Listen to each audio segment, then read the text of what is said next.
I thank you very much. Thank you for the invitation. Hi, Ann, how are you? Ann and I hang out in places. Okay, so thanks. I'm gonna do this sort of in two parts. I like to sort of describe my thinking process when I'm getting into painting, as well as doing the painting itself. So I'm going to start with a bit of an introductory PowerPoint presentation, I guess, to sort of set the scene of what goes into my head. It's kind of in there now, but it took a while beating the stuff into my head in the last 4 or 5 years. And I kind of think that can help some people that are at the stage that I was 5 or 6 years ago, where they're just struggling with a lot of this stuff. So I'm going to start with that. Are there any general questions before I get going? Brian, can we get you to speak up as much as you can? Those of us that are in person are listening to laptop speakers. Okay, that's about as loud as this old voice will go. Okay. Is that okay? It's a pretty loud system I got here, so it should be coming through okay. So I mean, yell at me. So I'm now in front of my desktop. I'm going to be moving over, and there's going to be 2 cameras going to be going. One will be on the palette itself, a small image of the palette, and then there'll be the zoomable camera on the painting surface itself. But I'm starting with this. So unless I have a question. Yes. Would you mind just telling us a little bit, maybe I'm the only one that doesn't know you, but I don't know anything about you at all. Where are you from? How long have you been painting? Okay, I'm an old man. I retired about 20 years ago and started painting in my mid-60s.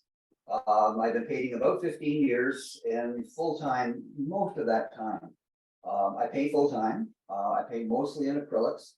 I started my training was in oils. I spent a better part of a year at the Watts Atelier in Encinitas, California, and then took a bunch of other things, from that. So I've transitioned in the last 7 or 8 years from being a fairly highly representational, reasonably tight, accurate, I guess you could call it, or correct oil painter to a more inventive, playful acrylic painter. Right. Most of my work is acrylic, or most of my work is landscape, but I do a fair bit of portraiture, but just family stuff, not for market at all, just to keep my hand in it with it. So I do a lot of teaching now. COVID, that's been wonderful for me, and it's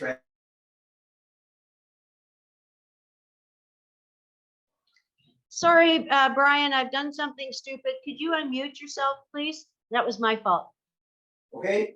So I think, I don't know where you lost me, but in the last couple of years, 3 years, I got introduced to this Zoom approach to teaching. I did a lot of live teaching before. Now it's pretty much all in Zoom. I was invited to do a workshop in Kelowna in May, but I stopped doing a lot of the live ones. My wife has Alzheimer's, and so I stick, reasonably close to home. We have a studio in Ontario and one in BC, and we travel with our RV between. And so we're busy. Happy times, yeah. And Ann and I painted at the Parsboro Paint Out.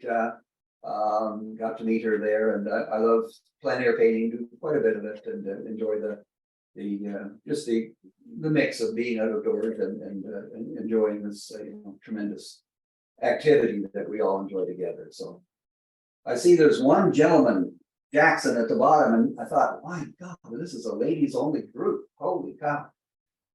As most of them tend to be. So is that enough? Yeah, that's great. Thank you. And you're from Comox? Yes, we're in Comox Courtney area. That's where we stay in the winter. We're in Collingwood in the summer. Collingwood, Ontario. We're Ontarians that moved out here 20 years ago. So we split our life between the two. That's where our kids and grandkids are in Ontario. Oh, nice. Thank you so much. Okay, good to go. Okay, unless there's anything else, I'm going to swing over to a Zoom presentation to start with. My preference is to have people muted, but certainly ask questions all the way through. Don't hesitate to interrupt me. I get tired of listening to myself talking, so interrupt, ask questions, and make it as lively and interesting as we can. Okay, here we go.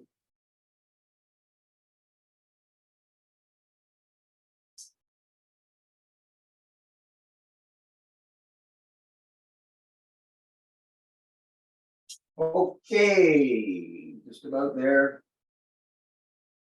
So I'm calling this one approach to an acrylic landscape. It's one approach to starting, and there's many different ways to go about this.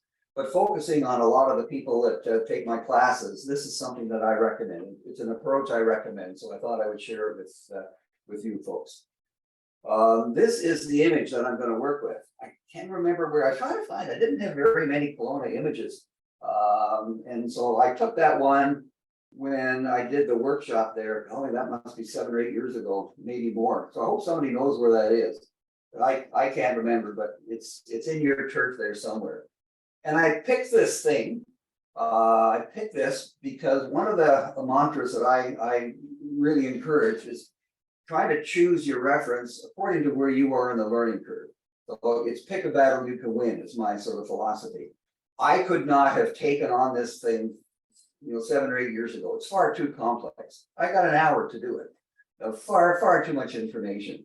Today, I have overcome that fear of complexity. And part of this is my approach to simplification and how to tackle something like this, and then decide where to stop. Am I going to keep this as a simplified, stylized interpretation of this image, or we're going to start to add detail and all that? It's a progressive thing and a progressive decision, and you make that call as you go along. So that's what I'm working with. But I have these things in my mind all the time, and these are part of me now, but they used to be signage that I had up on my studio and even on my plein air kit, is to try to avoid being married to the reference. The reference I use as a start point, but then it's only a start point. My interest is to have a serendipitous, a bit uncertain outcome, and I'm trying to make something interesting, not something correct. And I want to be in charge. I want to take that image, ask questions of that image, and decide what is it that I want from that image to try to make something interesting. This is going to be a painting, or at least tonight, a start of a painting. And that does not have to be compared ever to the reference again. That will stand on its own if it's hanging on somebody's wall. And so it's got to be interesting without reference to the reference. It's got to stand on its own and be an interesting piece of work. And most people that take my workshops want something that's looser, more simplified. And one of the things I really think is important is to understand you've got to start simplified. A lot of people will even, they want to have a more uncertain, playful outcome, inventive, loose, whatever you want to call it. But they'll often just start with those small little strokes, those things that they see in the reference that they just got to capture, instead of letting it build to that over time. So simplification right from the beginning is really important in the approach that I like. I build on value. I build on value, a value plan. And of course, that means the Munsell value scale. And I work with what I call a combination of primary and secondary values. I take the Munsell scale and I divide it into at least 3 families, I call them. And I take the average value from those families and put those in those areas. So I've got a light, mid, and a dark family. And that's a flat average of those areas. Those are the values I put in at the beginning of my painting. Once I've got the shapes selected and positioned in my composition, I put those flat values into those shapes. Then, if I'm happy with those shapes, I've got a composition and shape here and a shape there and a shape there. And this one, yes, it's going back in the distance, and this one looks like it's coming forward. If I'm happy with the relationship of those big flat shapes, then I go inside them and put in the secondary shapes, I'm calling them. So those secondary shapes are equivalent to moving into detail. So I start very flat, work right across the canvas, big, bold, almost puzzle-like shapes, and then come inside those shapes with detail. But all of the values, in each of these families, like in the light value family, I try to avoid having them sneak in and compete into those shapes that have got the mid value family. So I'm trying to create very distinct value patterns at this first layer in my paintings. And I try to encourage my students to think about 3 layers at least in a painting. Think about simplification and try to build on layers. And that's what we're going to show tonight. So when I'm building a painting, the thing that takes the most time and effort is the head stuff, the thinking, the planning, the decisions that you make about what you want to do and where you want to do it. Once I've got that, I take the shapes and I put them on the canvas where I think they're most suited. And that is the first layer. Then I take the value and color and put them inside those shapes that I think is important, but it's at the primary value level. So they're all just big flat shapes. And that still is in that first layer. Then I come and start to add detail. And those are the secondary values. And that is the second layer that I start to introduce coming across the canvas. And then I'll tweak. I'll add little things here and there with it.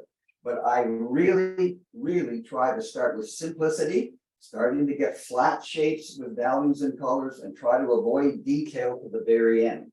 I like the painting to build. I like it to come from big shapes to find detail at the end with it. And I think that's a strong way to learn for a lot of folks. It certainly was for me. So in making a painting, I encourage my students to think in layers. Initially, I want them to go in and just simply draw the shapes that your composition has chosen for you, place them where you think they should be, keep them simple and flat, and then come inside those shapes and put those primary values. Those light family, mid value family, dark value family, flat, average of those families in each of those shapes. Then adjust those shapes so that you've got a relationship. The darks come forward, the lights go back, whatever it is you're trying to accomplish. So get that all worked out, then come inside and put in the secondary values within those the primary values with it. Then come back and start to add the details, and if you need it at the end, you can start to tweak and do whatever it is that you think is necessary to accomplish what you're trying to accomplish. As an example, this is excuse me a sec. This is an example of Matt Smith, a highly recognized Arizona both studio and plein air painter. And this is how he builds. And this is what I'm recommending, what I do, what I've been doing for about 4 or 5 years. And a number of the artists that I've worked with, got me into this. And I think it's a good system for a lot of people to consider. You can see he starts with his shapes. So he's taken his brush with some thin paint and created the shapes on his canvas, positioned them where he thinks is appropriate. Then he comes in and puts the primary values at his first best guess of value and color in each of those shapes. Just flat, just like a piece of a puzzle. Flat. Covers the canvas and gets the relationships working. So he's come over here now. He's starting to fill in all of these areas, and it's still flat, but you can see relationships now. The first best guess at value and color has pushed this shape back into the distance. It's blued, it's grayed, it's lightened, and so he's got a correct relationship between that and the next one, which has got some red in it. It's more ultramarine, it's coming forward. This is warmer again, it's coming forward. And so he's worked out the relationship between these big shapes, and is happy that he's got his canvas covered now, and things are starting to talk to one another. Then and only then does he come inside those shapes. From the flat shape of a tree, he comes in and puts the details into those trees, his secondary values that will live inside those shapes. So it's this move from flat, big, and then coming down to putting in details, the progressive change, but covering this whole canvas with these flat ones, and see that the big things work before he sweats the little things. And I think that's really a useful thing to consider. The other thing when I'm painting, I'm thinking about all the time, and I will be on this thing tonight, there's 4 things that are in play in my mind all of the time. And one is getting those shapes correct and making them interesting and making the relationships working. Then I would expect most people are familiar with John Carlson's Guide to Values, where the sky is generally the light source for most of our landscapes. It shows the second amount of light on flat surfaces that it hits. And as things go vertical, they get darker and darker. So I'm always considering Carlson's rules, or recommending students consider that. And I'm always considering aerial or linear perspective, and I'm always considering aerial perspective. So they are in my head. And I mean, it's almost formula driven for me. This is a formula, you could call it. This is a formula. This is a formula. And how to create things to come forward and have things move back. You know, whether it's temperature, whether it's value, all of the things that we do, saturation and that are clearly can be built along the thought process of the formula and applying that where you need it in the canvas. So I'm always taking images. I always work my images out in black and white before I start painting them. And then I start to think about value relationships. Carlson says the vertical things should be darker, that as things get into the distance, the aerial perspective says it should be lighter. As it gets closer, the linear, the aerial, yeah, and the aerial perspective as they get into color says it should be warmer. And I've got a linear perspective there. I've got linear perspective of the size of the trees and so forth going back. All of these things come together. It's harmony. You know, it's like orchestrating something and bringing them all together. Those are always in my mind, and that's the approach I really recommend. So let's get down to business. So here's this image. Anybody know the name of the road or the street? No? It's Old Vernon Road and Mackenzie Road. Vernon Road. Okay, nice to know. So I look at that. I never do a studio painting without looking at it in black and white. If things don't read in black and white, I know I have things I have to do. So I look at this image in black and white, and I mean, I've not picked this image because it's great. I picked this image because it's local to you folks, and I thought, wow, this is hard. This is hard. So let's see what we can do to simplify this thing in an hour. So I look at this thing and I squint my eyes and look at it, and it's flat. You know, there are very little difference. This is foreground, very little difference from that and the values that I see going back into there. So I have things that I need to think about as I'm approaching this thing to try to make it stronger. This little area of black, this area of black, that's not black. That is about a 8 on the value scale. And that, look at how much lighter the what's going on here? Oh, don't do that to me tonight. Look how light the value is there compared to this. So I've got all sorts of room to darken that if I choose to do it. This is close to white, but it's not white, you know, so there's lots of value room on that side. So I've got lots of things I can do here if I choose to, you know, to muck around with this thing. So that's the first thing I always do in the studio painting. Then I come in and I take software now. So this is Art Rage. This is one of the drawing softwares that I like to look at. And I take and I push the values on the thing and try to turn it into something that's a little more sort of aggressive or more interesting for me. And then I encourage people to break it into simple shapes.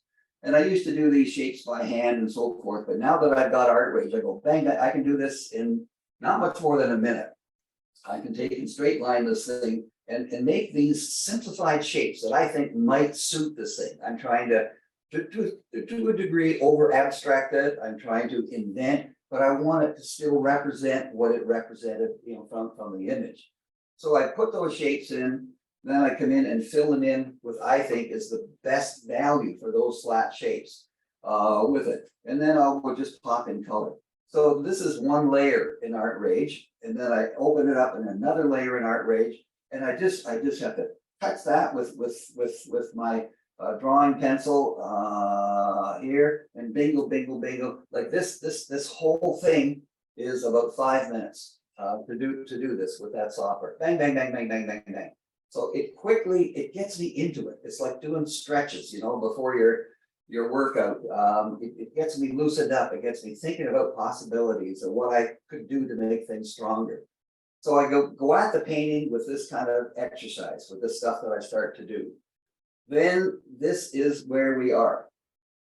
So I'm working on a 12x16 canvas. This is an MDF board, very smooth, which I really didn't want, but that's the one I grabbed. And it's just got a couple of coats of gesso over the MDF. It's sealed with shellac to start with, and then the gesso. What I recommend, I do it if I've got a complex painting that's ahead of me, but I recommend it for a lot of the students as well, is starting with a no risk transfer of your plan to the canvas. And so I recommend starting with something like a water soluble pencil. You can transfer your plan, you can quickly make changes and modify it, and it works, really well. And so I just start and I do these silly shapes that I started with it and lay them in there.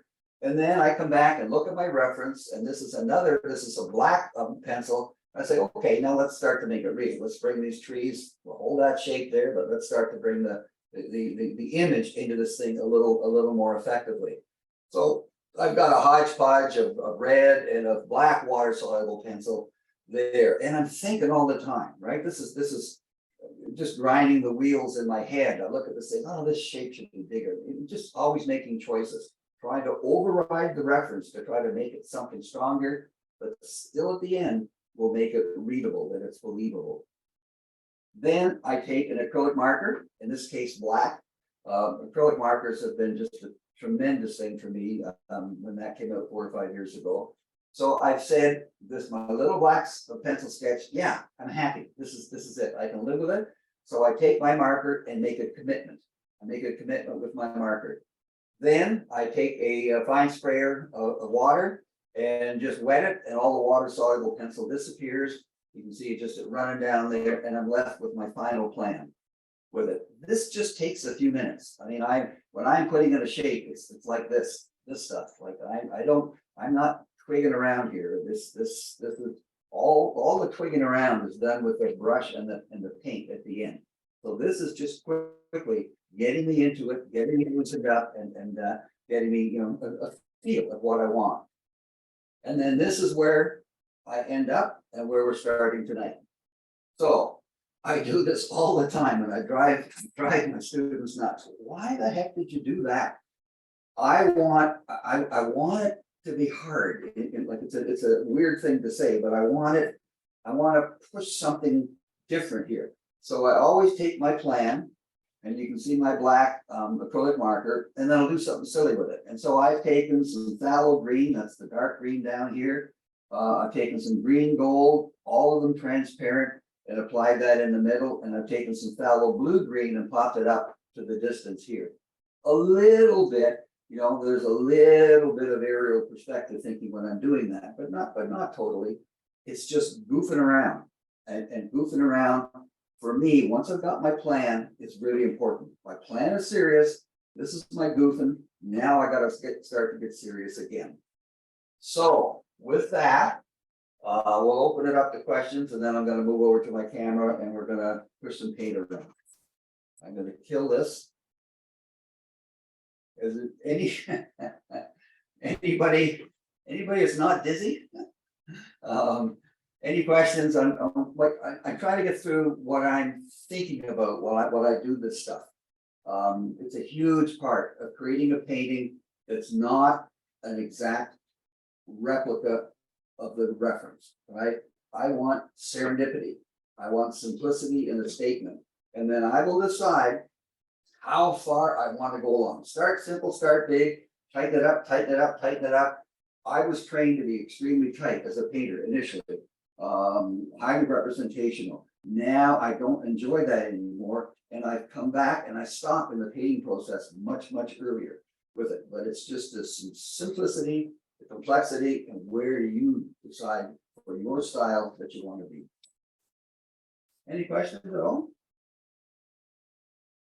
No? Okay. Yes. Sorry, Yes. Brian. I was muted before, but good to see you again. I just wanted to know what happens when you go outdoors and paint plein air then? You're obviously not using the same method. You're, I'm using a lot of it, but I don't have the software. So, I mean, I'll bang in those shapes. I'll Yeah. often take a photograph. I mean, in the plein air competitions, you can't. But I have, I'm a Samsung user, so I've got a Samsung phone, which is gonna be the camera on the palette this evening. And I'll take an image of it and turn it into black and white if it's a challenging thing and make decisions about it, and I'll transfer shapes. So I come pretty close to it, Ann. Okay. Pretty close. But I mean, a lot of this stuff, you know, while I'm showing it in a PowerPoint presentation, it's up here for me. But I'm trying to express what's up here, you know, through the PowerPoint. It's not totally hollow. There are some things in there that I work with. I've got a question, Brian, Yes. regarding the format. The photograph was vertical, seemed to me like a vertical format, and you're making it a horizontal photo painting. Is that what's happening? No, actually, it is horizontal as well. You'll see the image when I'm showing you the next. Okay. Yeah, 1216 kind of conformed to that, but it wouldn't matter. Like and then that's a fun challenge. I mean, a great way is to do a series of these things and force yourself to squeeze, you know, a common image into different formats, vertical, square, you know, and so forth. That's a great exercise. So I wouldn't have cared. But this is simpler, you know, to follow. It is a horizontal, rectangular horizontal. Anybody else? No, okay, I'm swinging over to the other camera now. Hopefully it's gonna work. Okay, so you folks at your end, you have to decide how you want to do this. I am going to pin my camera here. So I have the large image pinned, which is my reference in the panel. There's also a photo or a camera on my palette. Can folks see the two of them? And you decide how you want to juggle them. If you want to have them both equal, or you want to spotlight one or the other, that sort of ball is in your court. So Brian, are you saying that you've got two devices signed in here or not? Yeah, I've got two devices. One is Brian Buckrell and the other one is Brian. You can see that there's another camera up there, and you can see the palette. You can see the palette, and you can see the tubes of paint on it up here. See it? So you'll see me mixing as well as the painting. There we go. I think we've got both of them up here now. Okay, so you guys decide. I mean, different groups want this done in a different way. So the ball's in your court to make that decision how you want to display it. I think we're good. Okay, that good? Okay, let's go. So I am working on this surface. It's very smooth. It's 12 by 16. It's a MDF board with a couple of coats of gesso. You can see the horizontalness of the image here with it. I am working with my paints out of a fishing tackle box. This is not very light there to see that, but that's what I'm taking my paints out of. Pretty scuzzy looking, but that's okay. And then I've got, and you can see on the palette, I've got other colors that I think are going to be fun. So I have a core set of colors in here, which are basically a warm and cool of the three primaries, plus some black, plus some white, and a few other little things. And then I've got these things that I put out for different paintings that I call fun colors, that will just add something that I think might be fun, you know, and they might be a great neutralizer for one of the greens or whatever, and you know, some magentas and just fun colors. I like to play with fun. I work only with water. I use no mediums unless I'm trying to extend for blending, in which case I'll use a glazing medium, but other than that, it's just water. The brush I'm going to work with to start with is a Legato from Opus. That is about 10 years old. Look at the edge on that thing. Those are wonderful, wonderful brushes. And I have them in all different sizes, and that's my primary go-to brush. I might end up taking one of their other ones, which is Denman, which is a lot stiffer as well. That's also an excellent brush. You notice most of them are flats or brights. They have the square edge, which I like with it. And then I might even, as time permits, get into my other favorites, which are the Princeton. I really enjoy the Princeton line in a flat. And these are the Princeton. Which one is this? Come on. Oh, I cut it off. Dakotas. I like the Princeton as well. And the Princeton Aspen, really nice for colors. So I look at this, what have I done here? I look at this thing and I say, okay, I have covered this guy up so much, I can hardly figure out what the heck I want to do. So I would come back in, I'm going to grab one of my acrylic markers, and a fairly light one. I'm going to just redefine what I was thinking about here. And I almost relish this. This is almost preventing me from being too correct, being too tight. I want a kind of stylized, I'm trying to grab the road as it goes back there, and I want to tie the two roads together. Just reminding myself what I want there. And that will come down something like that.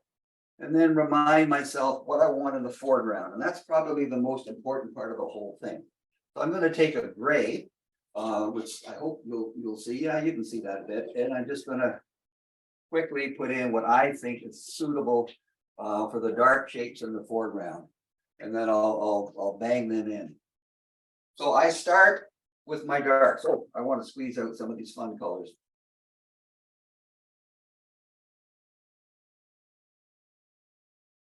Don't hesitate to ask questions while I'm going.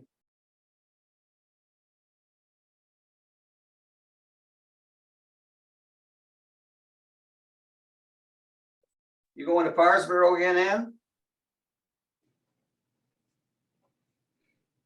So I'm what not, are, I'm not sure, Brian, because it's quite expensive to get there, and it's quite expensive renting cars now, so Yeah, kind of having second thoughts about it. I've been back there 4 times now. yeah, I know. Yeah, I'm thinking about it. Yeah. My wife would also, she'd like to go to Newfoundland as instead. So Oh, yeah. big family discussion. I know you did that this year too, I think, didn't you? Yes, we did. Beautiful place. So I am going to start with my darks, and I'm going to start with my darks. I'm going to use transparents. So transparents have no white in it, right? So they're going to be probably your best choices considering what you want with dark. And so I'm putting out some phthalo green, which you should be able to see. Then I'm going to take a little bit of magenta, also transparent. Wow, does that ever drop that down fast? And I'm just going to come in and put in the areas that I want to have dark in here. So I spend a lot of time at the end of the painting, tweaking and detailing and making decisions. But at the beginning, I'm just trying to bang in these shapes, trying to see if the big shape relationships are going to work. That the thinking that I did earlier on with the software has made sense. Sometimes it doesn't make sense when you transfer it to a larger surface, or it's just not interesting. So that magenta, I don't know if you can see it, it's really dark. That magenta has taken that phthalo green to a really dark place. Powerful. Power of transparency, the power of these staining colors, the phthalos and so on. So I'm just going to let that sit. Then I might take, so one of the things I work a lot with is a color shaper. I might take and open up some of that. I don't know if you can see that very much, but I might just let some of the background come through there. Might see it better on this one. Is that visible at all where I'm lifting off? Can you see that? Yep, we can see that. Okay, good. I'm looking at it also on an old television here, so I can't, it's not all that great. So I use this color shaper a lot, and I use it both for adding, so I can take it and put on, and I use it for lifting. So, and I can take and do, all sorts of goofing around stuff with it and try to just create fun and sort of serendipity in the outcome. So while that's drying, I'm going to come in And I'm gonna bang in the roads. And I'm gonna make them a bit magenta-ish. So I'm gonna stick a little magenta into a white to start with. This is all just first layer stuff, right? Not thinking about the end. I'm just trying to approach this gently, slowly, and sneak up on it. So I'm gonna just come in and put in first best guess at positioning where I think maybe the road would go. There's some magenta and a little bit of blue in that, so it's going to dry darker than it appears here. Just try to tie these things together a little bit. It doesn't tie together in the photo, but I'm going to tie it visually and with value in the painting. I want to have them sort of tie in a bit together. Then we bring some of that down into here. We're going to add a little bit of the color into it. The eye generally, from a viewer, tends to go from dark to light. So I want the distant part of the road lighter than the close part of the road. So I'm going to be adding more color to that in the foreground than I would in the background. The eye tends to go from dark to light.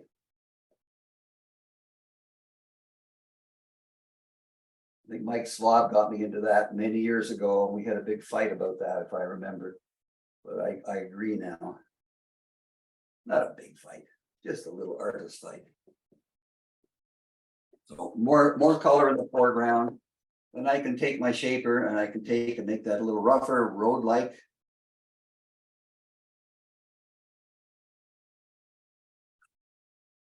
Play with that. You can have this stuff coming up there. You can hear how hard that board is. It's a toughie. Okay, so now I got to start to slow down, start thinking a bit. So I'm going to come back and I'm going to look at my reference here, and I'm going to take some of this dark and shape it. And you can see the trees that are along the roadway there. I'm not worried about them as individual, just super little trees, but I just want a dark shape as much as anything to make the road, sing, make the road interesting. So I've added a raw umber to some of the green that I had out before and start to shape it. The road itself is kind of uninteresting, so I'm making it a little. I'm just playing with the shapes, and I'll decide if I like them or not when I'm done. I don't mind that.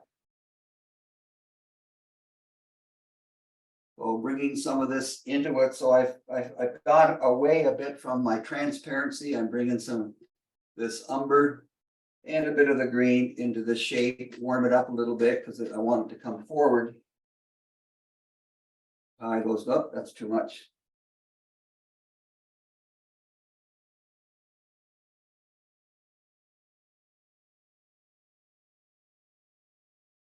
These are great brushes for acrylic, great brushes.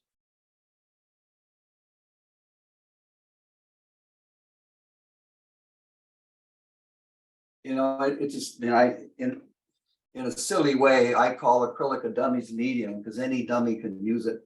And if I can do it, anybody can work with the stuff. And it's the fact that it's so correctable. I know I paint with oil as well, and when I say that, the oil painters all jump on me. But there's something about being able to make a change immediately and see what you think of it. So I'm going to leave them and let them dry. I'm going to shape them. I generally am a foreground to background painter. Bob Gann got me into that, and that's kind of how I think when I paint now. So I'm going to shape this and this with that shape that's in behind them. So it's got to be a little lighter and a little cooler going back there. So it's moving into a yellow green. Take a little bit of orange to neutralize it, take it down a bit.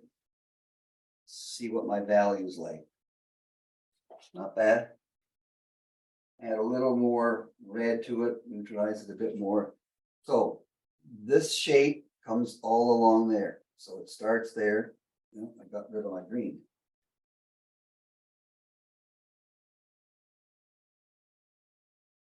individual little brush strokes. I do almost no blending.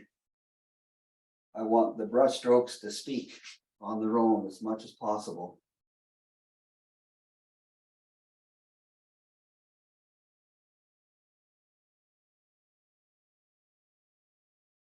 That's almost a straight line.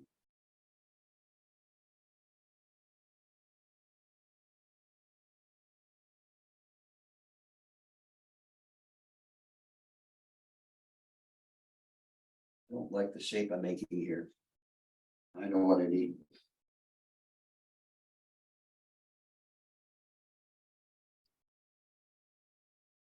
I'm gonna take, I've got to lighten up this area. Didn't do that. Bad.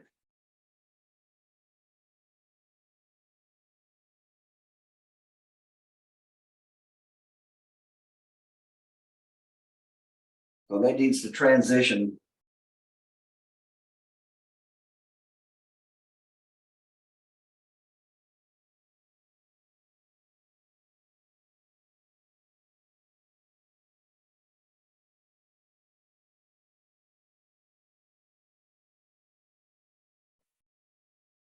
Keep it in the shadow, keep it in the shade. So it's got to be still fairly cool.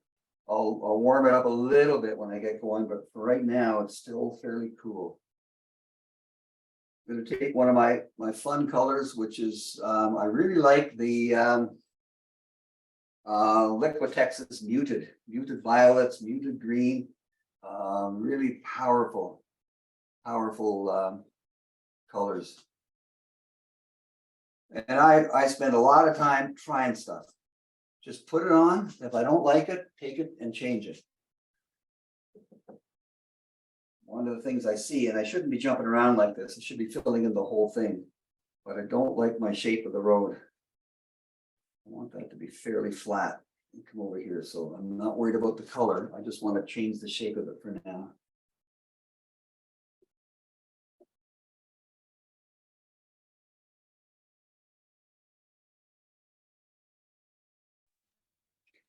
So don't interrupt your thinking, but when it feels right, can you tell us what you put out for fun colors?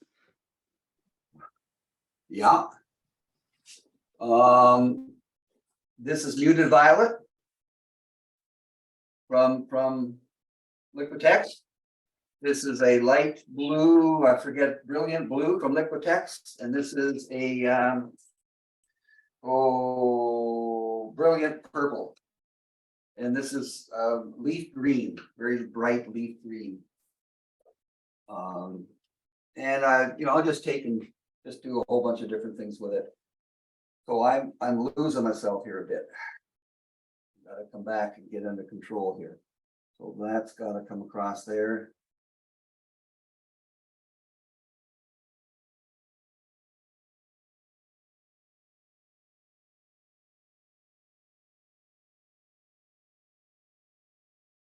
Well, we'll see what we think. Something wrong with this shape. I'm fussing, I shouldn't be fussing.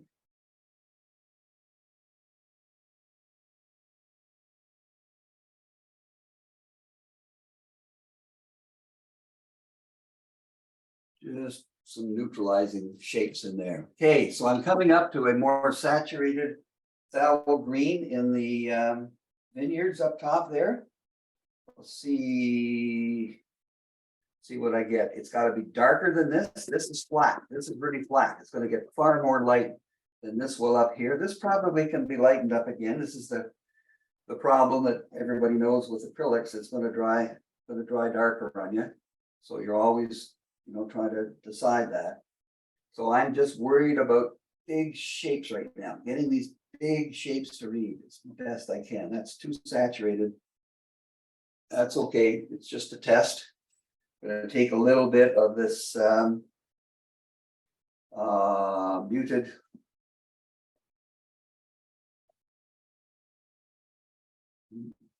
quieten that down.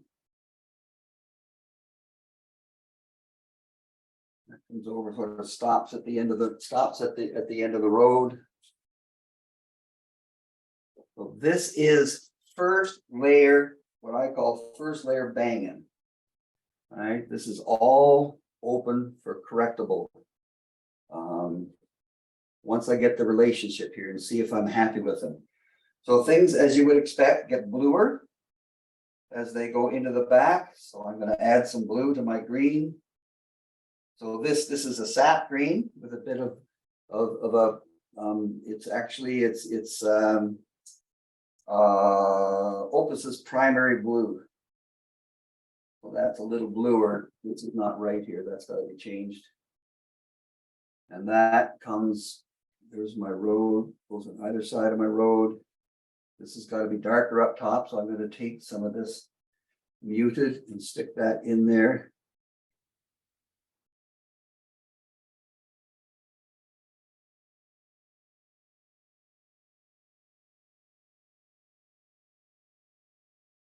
That is that, is that, is that, so green. So it's got to vary. Every shape has got to be a little different than the other one so that they're visible. But this is first layer, this is testing. This is testing to see the relationships of these shapes.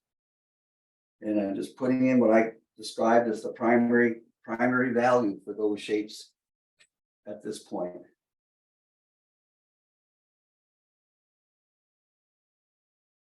Then we're into a different interesting color over there. That's a bit magenta-y. Very, and it's coming across there, coming down, so it's quite a difference.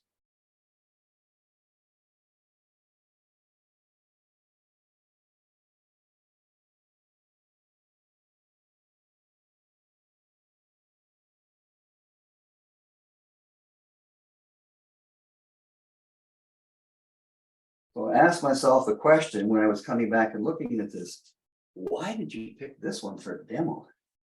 Man.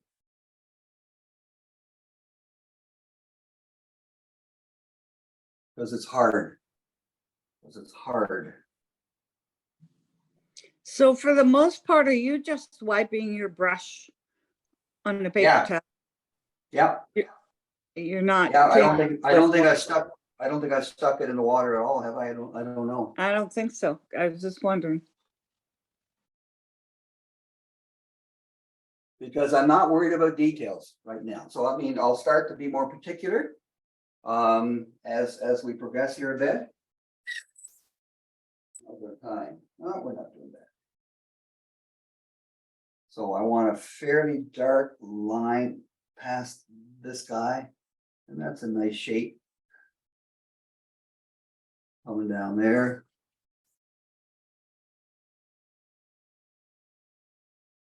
Then we're coming up. So one of the things I didn't get into is this image is much darker. I think I expressed my concern about the value that was in the original photo, that it was flat. And so I didn't, just for sake of time, I didn't get into what I've done to produce it like this. So I've taken that into software, and the software I use is ACDC, and that is an excellent, there are so many good ones now, an excellent photo imaging, editing software. And so I've taken and made changes to that, and that's why I'm getting, you know, these blues and different things that are happening up there. So I don't think I hardly ever try to tackle a painting now in the studio without manipulating it, without managing it. That's part of my, clearly part of my creative process. You know, initially 4 or 5 years ago when I started doing that, I thought, man, this is probably illegal, you know. Now everybody's doing it. Everybody is taking and manipulating their images with software to try to make those early decisions that I used to make, you know, sketching it out with watercolor or whatever. I would do all sorts of different color studies and that. Now I can do them, you know, sitting with my wife watching TV the night before I'm doing a painting, and make those decisions. And I can go through in a minute, or I shouldn't in a minute, but in a few minutes, I can take and manage to manipulate and think about possibilities for tomorrow's paintings. So fast and easy, and it's fun. So keep coming up, then I want to come back into these shapes now and start to refine them. This is just a black blob, a big dark blob, So let's come in and we'll talk about that. But I've got to finish this, and this has got a bit of a sort of an abstract of green and blue in that corner. Two blue, a little white, a little orange, bring it down, a little more white.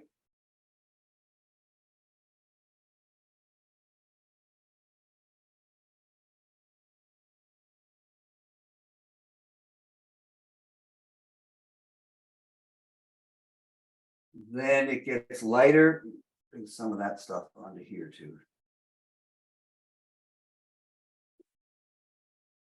I've got a color in one place, I'm gonna take it, move it different places.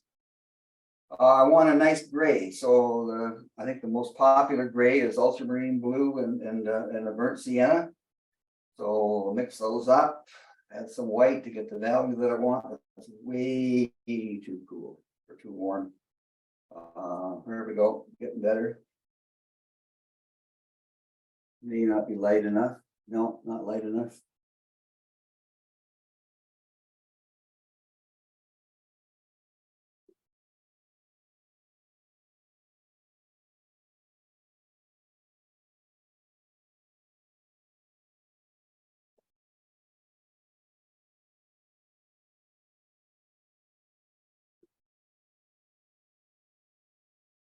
Let some of these blend in together a little bit. I'm gonna take some of that magenta and stick that up there. I kind of like the effect that has down low, so let's stick it up a bit. And then this was kind of a blend, a mix of different things back there.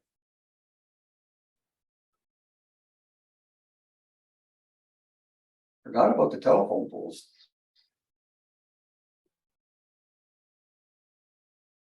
Start with that, let that dry, let it fill up that corner. And while that's drying, I'm gonna come back down here and start to get more serious. I like tying the road together there.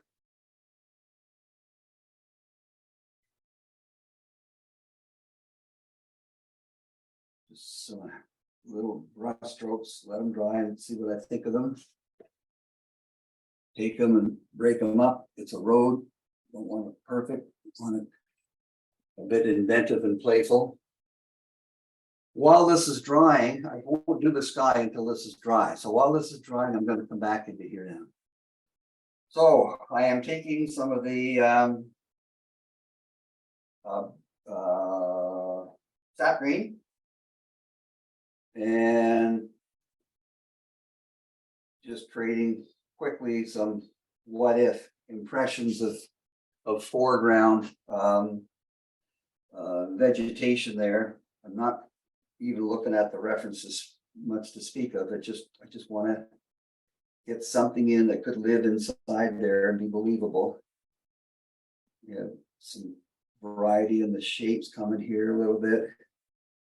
While I've got that, I can take some of that. That's about the right value that I want to have in this field. I want a little darker against the road up there. We've got some tree-ish things up there. Don't like what I did there.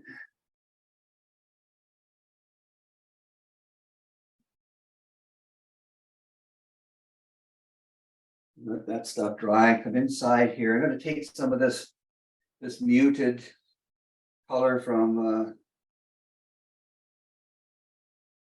Liquitex and just try to create some slight variety. I want one side to be bigger than the other, so I can't let this one get bigger, but I'm going to take this one bigger. Want, variety. So just imagine what could be, for trees or something there. I've made it very red with that muted. Just to bring it forward a bit, and that's, you know, it's probably overdone, but that's okay for the intent here. I might take my shaper and open some of that up and have some limbs come into there. Take my shaper and just have some kind of happenstance stuff happening down there. Let that dry and see what we think.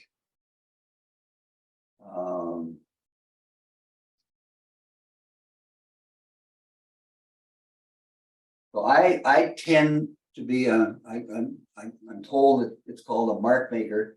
I tend to take and put it down and put another one next to it. I'm not a big blender.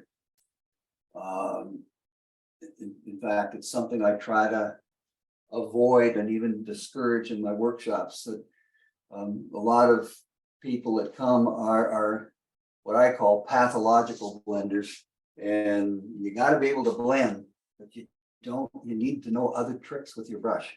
There's other things that you want to be able to do. So blending is not God at all, and try to get some people to stop blending is really hard. And then once they get it, they go, aha.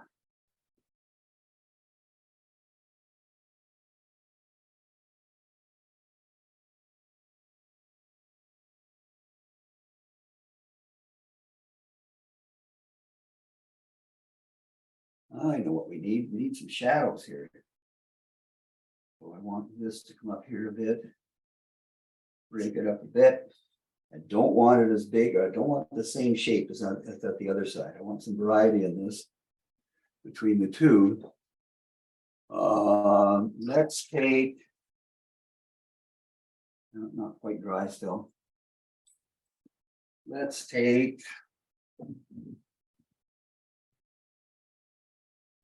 anybody notice how much smaller the these rolls of blue paper towels are now for the same price? Okay, I want to create a shadow effect here. I want to make it darker in the foreground. Let's just add, so I'm adding a little bit of the umber to one of the colors I've got out here. So I'm warming it and darkening it, and just to try to create something different.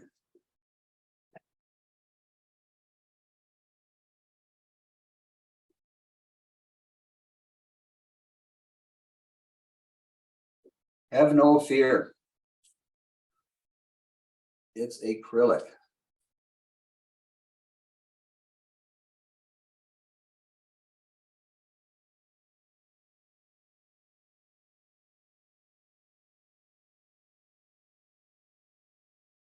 Okay, sky. I'm gonna make the sky yellow.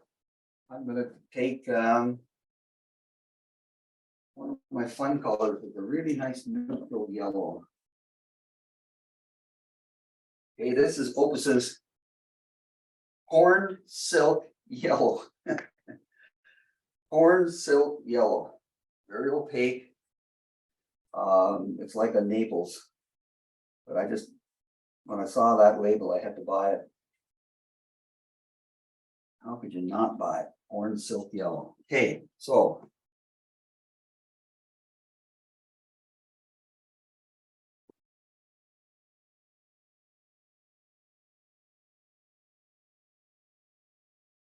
just testing it to see what would happen if I brought some down there as well.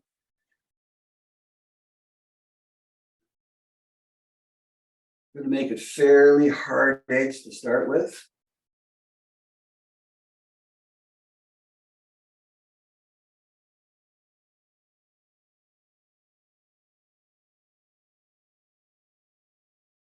And then I'm going to do a little bit of dragging at the edge to try to just move that back and soften that up a bit. And then I might come back in and harden up some parts of it.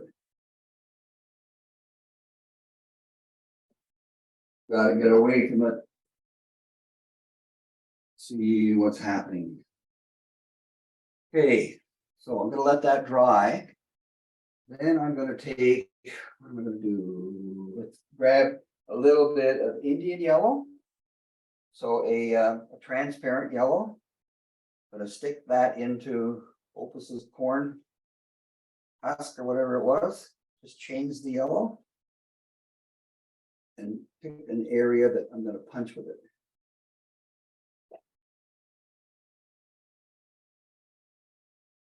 Let that dry, and then we'll have maybe one more hard edge here. Let that dry, and then we'll come back in and change the outside edge of that. Gonna take some white, a little bit of my muted purple, muted red. And see what I like for an actual color for the rose. If I was smart and if I had more time, I would be changing brushes about now.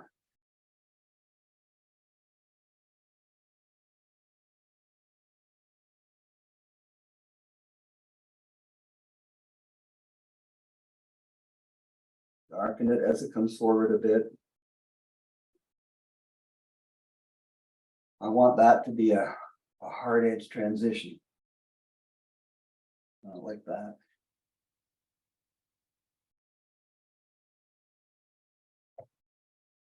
Out of your way.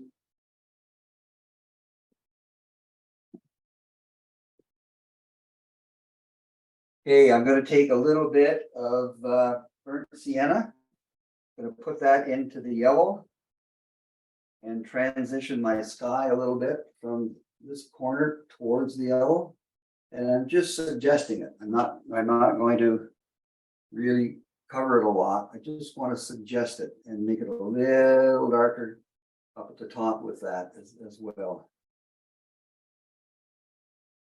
And I'll take some of that and put it on the road too. What's up above, I'd like to bring down below. Kind of made a weird looking road there. And for fun, we can move that road over a little bit. There's some bit of lane stuff coming in here in the odd field.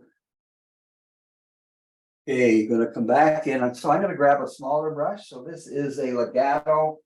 What's that? Probably a half inch legato. Right? No, it's a flat. And come back in and define these fields a bit now. How are we doing?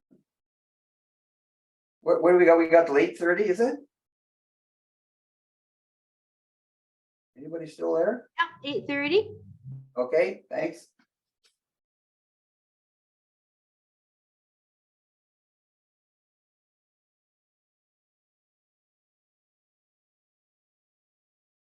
Just make some suggestions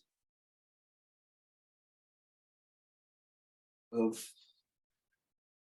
movement.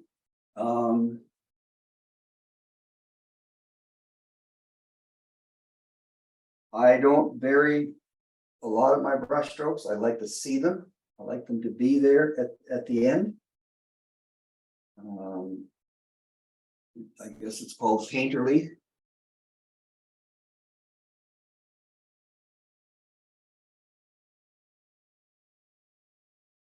No, way too saturated. That's a nice color.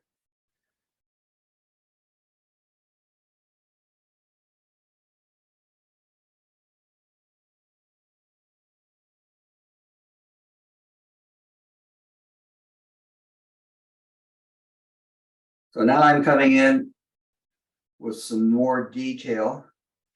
Try to sort of just kind of suggest what could be up there for buildings, trees, whatever.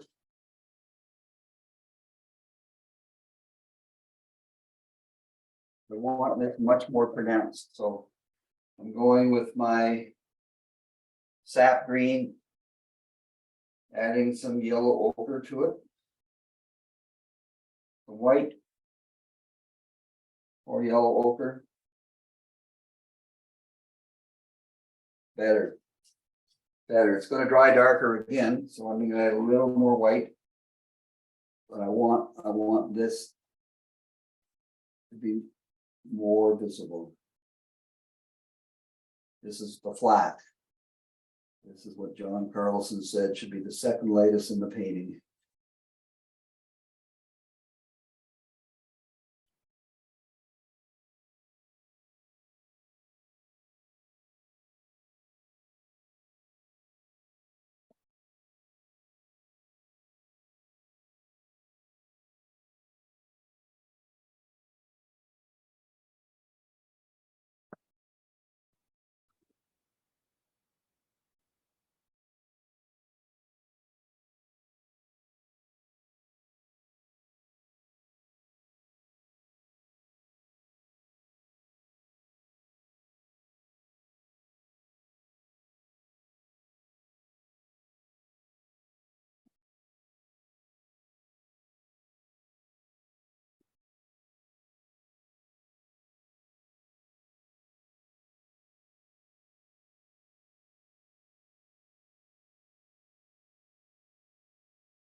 My normal approach, I paint quite fast.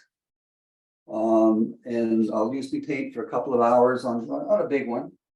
And then I can't stand looking at it anymore, or I just get bored. And so I put it aside and pick up another one and work on it. And that first one goes in a frame. And it sits outside my studio here in the family room, and I will look at it the next day or later that day and start to make decisions about it.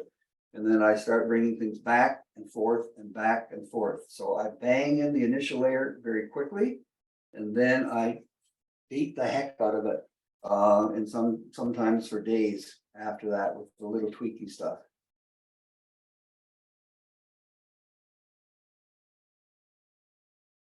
But the first layer in, the first time around, I'm very just sort of relaxed and just sort of banging it in, kind of like we're doing here.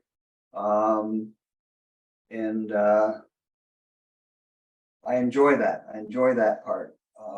And then I can only do it so long, and then I've got to come back and do other things. This is getting too dark back there. Lighten that up, maybe play the chains constantly back and forth and back and forth.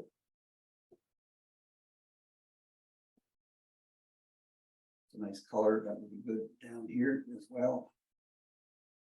Give it a try, take it, put it down, see what you think. You don't like it, change it. How do you know if you're gonna like it or not? If it's right or not until you put it down. Have no fear.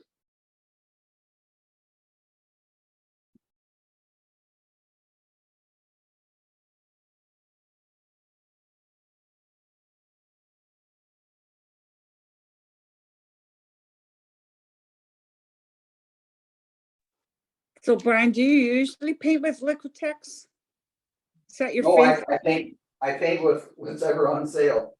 But Okay. there's certain things I go after, and I really like. I like Liquitex's opaques. They have a really nice selection of interesting opaque paints, so I buy a lot of them. And then I'll buy other things, from anywhere. I buy a fair bit of the Opus line, just to sort of support the home team. It's a very thin paint. I think it's made by Graham's, I think, in Seattle. It's just very thin.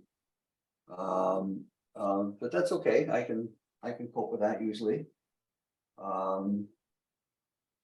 One of the things, if anybody is a Liquitex fan, if you're not aware, Liquitex makes the paints for Michaels. And the level 3 paints for Michaels is Liquitex. Made by Liquitex, same stuff, 30% cheaper.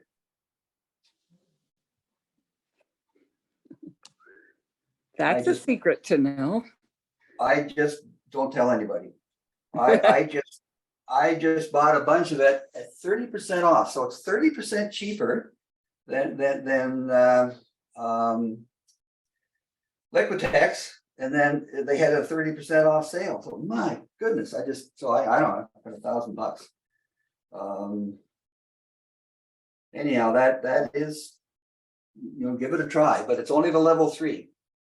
Only the level 3s that will do that. That are like that, and they're level 3. I was kind of an anti Michaels, and still am to some extent. But their level 3 canvases are excellent as well. Excellent canvas.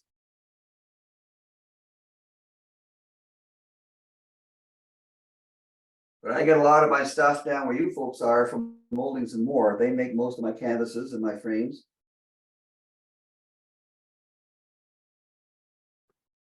I kind of like to play with my skies. I like to take an invent in the sky and have just interesting shapes. The sky is often left to be just boring, and it just begs for vitality. I'm going to just do a little more here.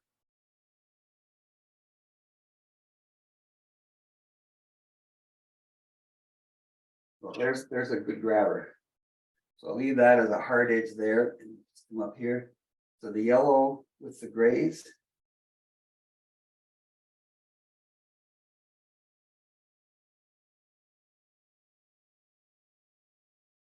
It's something I wanted to do. Can't remember what it is.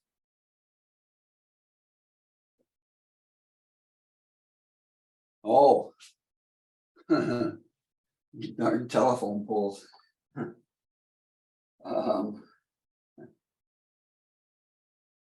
Do I try to put them in? This is way too dark. Lighten this guy up. Not interesting.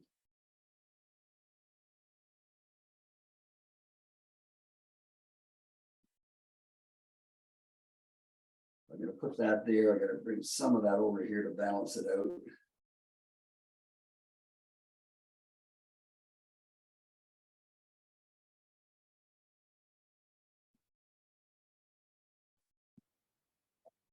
So now I've got an eye dragger. That's going and taking the viewer right off the canvas there. So I got to bring my tree up to kill that.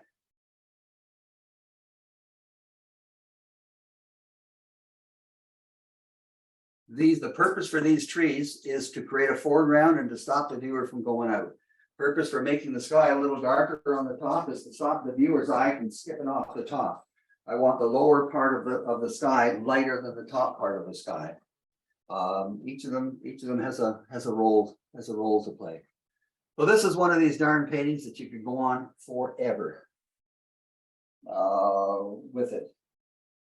And I picked this with intent because it's not easy. And so it's the sort of thing that if I was doing this in a serious way, I would be spending a lot more time and caution than I'm doing here tonight with this thing, because it is a complex. But what I thought I would try to demonstrate is my approach to simplification. To take something that is a challenge and see, is there any way I could take it and beat it? And, I often think about this like a lot of other things. Can I beat this guy?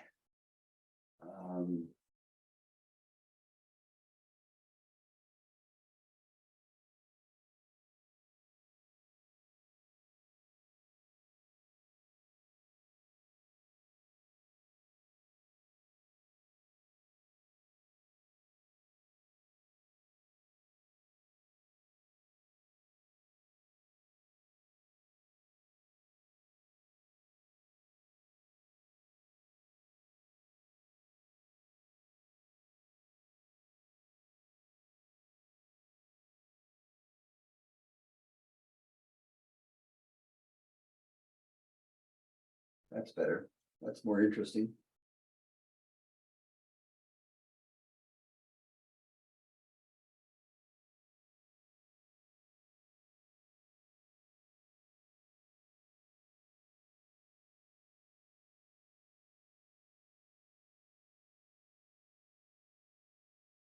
And when I put a telephone pole in, I put one in, I gotta put them all in. Okay, well, let's try. Let's have some fun.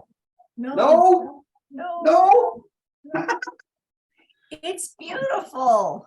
come on. I love it. Let's take a nice telephone pole there. So I'm gonna take some umber. I'm gonna take some ultramarine. Dark, dark, dark, warm it with a bit of umber. And you told me to do this. Remember that. If I screw this up, your fault.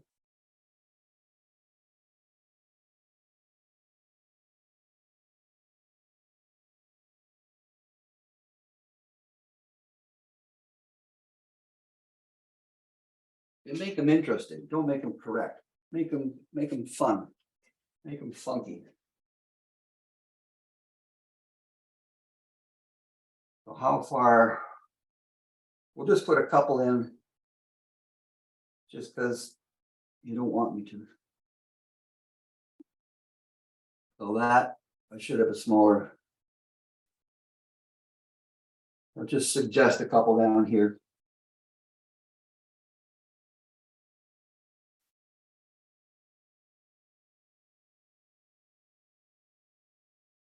Too far between them.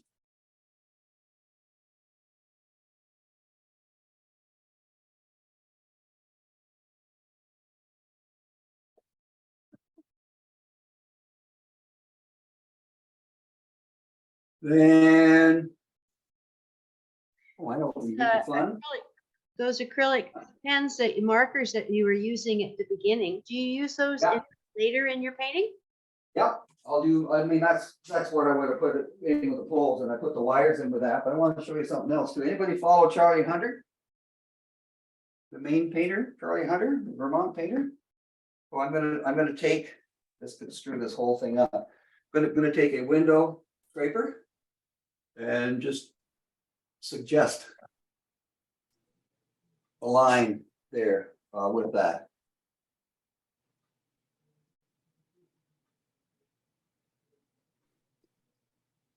They were nice, neat, controllable little lines that are kind of fun with it.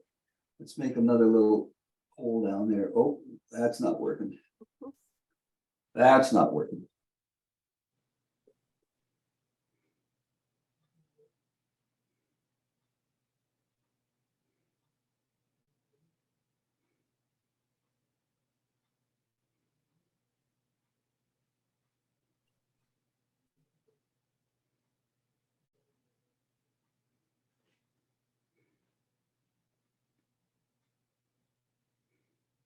But this is exactly what I would do next. I get to a point and say, I don't know what to do next. I'm not sure. I need a break. I'm sick of looking at this. So it goes into a frame. The frame is important for me. It's my large painting, half of them are unframed. These small stylized, almost silly paintings that I do, the frame tends to take them down and bring them into the realm of more of a painting. Look at, so I use them a fair bit.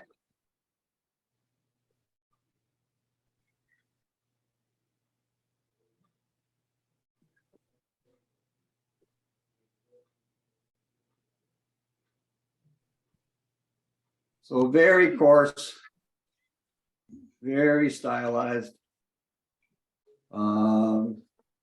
And you know, maybe And very beautiful. oh, come on. Could you tell us how you attach your image, that you've got it on some kind of a hinge or pivot thing behind there? I was just wondering how that's attached to your easel. What, the reference photo? Yes, your reference photo.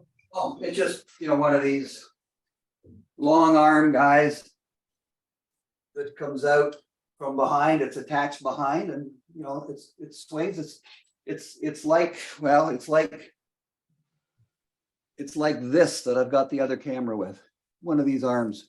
So cool. What a great idea. Thank you. It just got a grabber and it comes from the shelf behind with it. So very, very simple. Very simple. So you can just. Questions? That's a beauty, Brian. Love it. Yeah, very nice. That's the beauty of a 45-minute painting, eh? But these, one of the things I found really interesting about the Zoom workshops is that I didn't think it was possible, but now I encourage it, is to have folks follow me, they paint along with me, and they try to keep up. And it has surprised them how it has helped simplify their work. They don't have time to fool around or make little whiny decisions about things. They just bang in these shapes and keep moving forward with them. And it's been really an interesting thing for me. And now it's very much a part of the workshop. It's trying to push people for speed. There's positives to that as well. I'm going to swing over to the other camera and answer any questions that anybody might have with it. So this is what I would call a start. Okay. And this is if this is something I banged in, then I would take that and I would put it away in a frame for a couple of days and then bring it out again and say, okay, is this worth investing any time in? Should I, do something more with this? Could I turn it into something? And sort of that's my process. I only go so far, then I stop. I used to overwork everything, but now I try to stop early and decide how much more do I add or what should I take away from what I'm working with. I can see why Audrey Kroll has raved about taking your course, Brian. Amazing. Thank you. Thank you. Audrey's been terrific. Any questions? Oh, that was excellent. Thank you, Brian. Thank you very much. Thank you. Thank you. Thank you for the invitation. Excellent. Thank you very much. Thank you, Audrey. And I will take some photos of this and I'll email it to this address if you guys want to add it to you think you're going to do a video of this or whatever. If you want to add that to it. And Brian. If you like, I can send you the notes, that introductory thing. Is that of any interest? That would be awesome. The PowerPoint thing. Okay, I'll send you that as well. Brian, I live in Collingwood as well. Do you Okay, who's that? do you give workshops up here? Yes, hi. I just Yeah, moved well- here 6 months ago. Oh, nice. So I do plein air work. I've done a sort of an annual plein air workshop up in Thornbury with the Blue Mountain School of Landscape Painting. That's Yes. in June. That's in June if you're interested in plein air. The registration doesn't start for a few days, but once it opens, it fills. So if that interests you, a plein air, and it's great plein air up there. We do 2 days indoors and try to get everybody comfortable with the approach to plein air, and then we go outside for 3 days. And wonderful farmland, great spot up there. Very cool. I'll look into that. And I might invite you for coffee too. Hey, I can drink coffee. Yeah. Another friend. Yeah. Where are you in Collingwood? Sorry, everybody. Balmoral Village. So we're right off of Nice. Harbor. Yeah, nice. Yeah, we're in Lighthouse Point. Oh, I know the place. Excellent. There you go. Yeah. Good. So. Anything else? Anybody else want to move to Collingwood? No? Yeah, it's a good place. Thank you, everybody. Thank you very much. Yes, thank you. Thank you. Brian. And I'll send out this stuff tomorrow. I'll take a proper photo of this thing and we'll share it with you. Okay? Thank you. Great. Thank you. Bye. Good night. Ian. That was awesome. Bye. Good night,